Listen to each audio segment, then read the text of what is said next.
Ooh, spooky. Socialism. Who's afraid? Arthur Balfour. I'm not a bit afraid.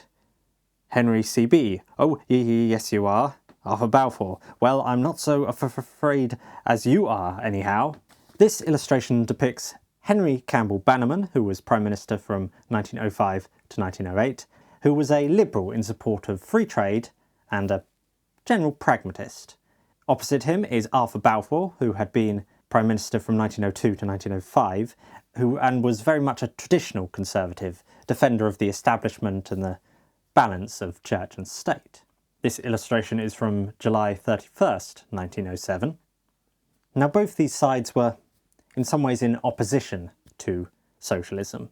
Liberalism sought to reform carefully, but feared that socialism would impede individual enterprise.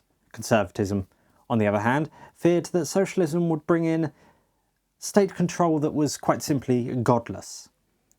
That's where the aspect of balance between church and state comes in with Arthur Balfour. Now the socialist spectre may perhaps refer in some sense to the Labour Party, which had been founded in 1900s and was much more to the left than the Liberals, who were centre, leaning slightly to the left.